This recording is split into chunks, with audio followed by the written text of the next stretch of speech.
So my story about Steve is one day I'm working in my cubicle. Steve appears there with someone I had never met before.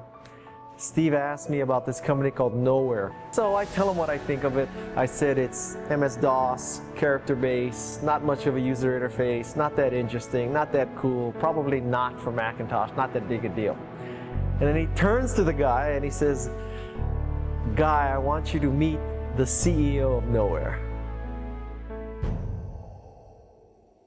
The plastic to glass story is a perfect example of this. Yeah. So at the beginning of the project, well before we were going, we had always had these things about, plastic front iPods, these kinds of things, scratches and all that other stuff.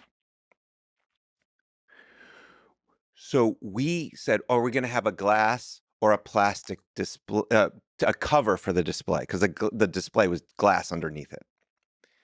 We argued back and forth about glass versus plastic, and then we all landed together on plastic. Okay? The original decision was plastic. Mm-hmm. And the reasons were, okay, we don't want to make a mistake. Glass can break. People drop them all the time.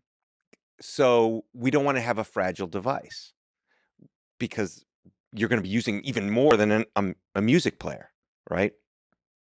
And you're going to be holding your head and putting it in your pocket and misses and all that stuff. So we went down the road with plastic. When it was shown, when the product was shown at Mac World in 2007, the first time, that was plastic. We had just enough of them in the field at the time. We started seeing light scratches on the plastic.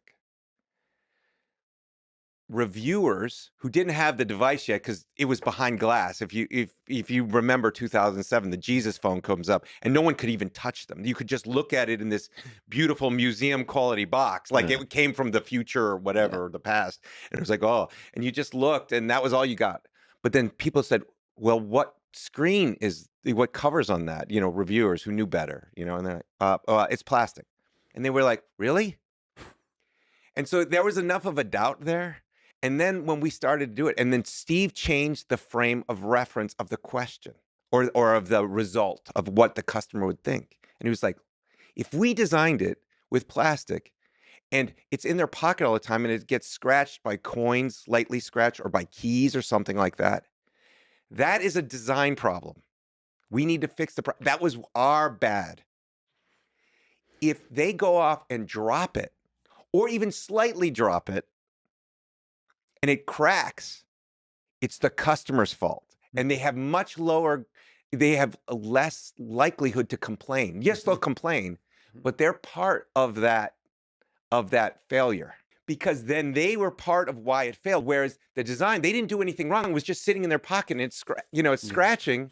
And that's normal use. Yeah. Abnormal use has been dropped. And we're like, oh, now we get it. And so we all moved to that mindset when you framed the problem and the solution in that way versus the original framing where we all landed on plastic. So, and then he was unrelenting on that, but we all had moved. And we had moved mindset and we understood the why, and we marshaled together. And then by the end of June, and it was crazy, the mechanical product design teams, sourcing, all of us, the partner, Corning, pulled together to make that happen because it was the right reason, right? So this, you look at these stories and you hear just the top line rumors of the takeaways, but that's not usually how it all happened, of like one leader was, that's not how Steve was. Now I've seen leaders who are just pounding, and just had no real empathy for the team and understanding the why. And it is the way I want it, right? I am the supreme leader. That wasn't like that. So my story about Steve is one day I'm working in my cubicle.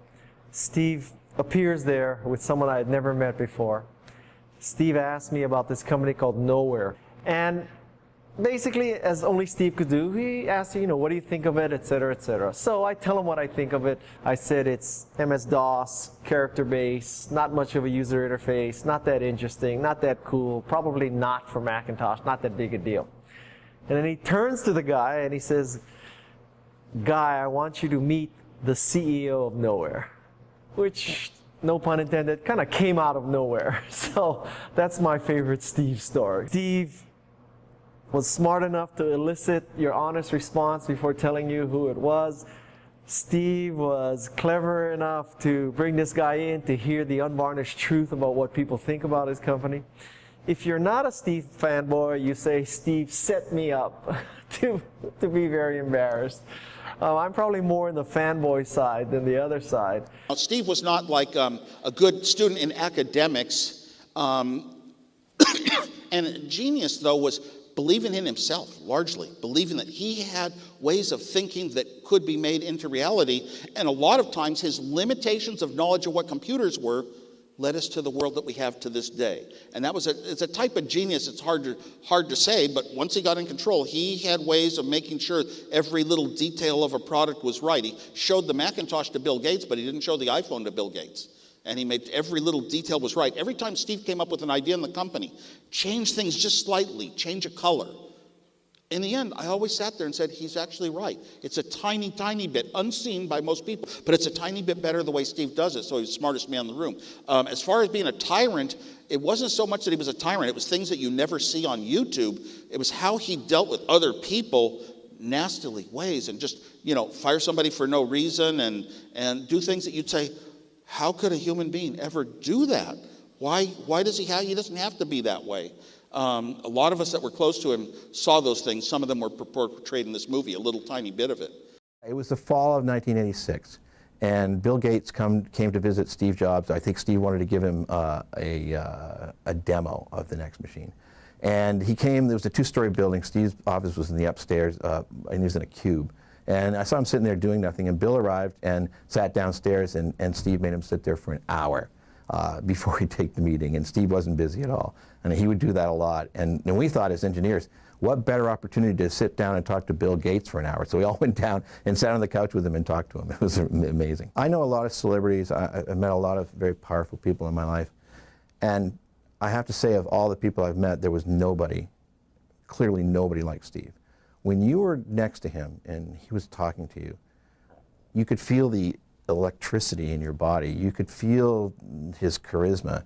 And it wasn't just because he was a cult leader or anything. You just actually could feel it, because I'm not necessarily a cult follower. And he made you feel, he could inspire you. He made you feel like you could do anything. And as long as you believed that, you really could do anything, as long as you're willing to sacrifice everything else. And I took my time with him, and I learned this from him. And I became a follower of Steve, and I felt like I could do anything. And I've started 6 or 7 companies after that, and been very successful.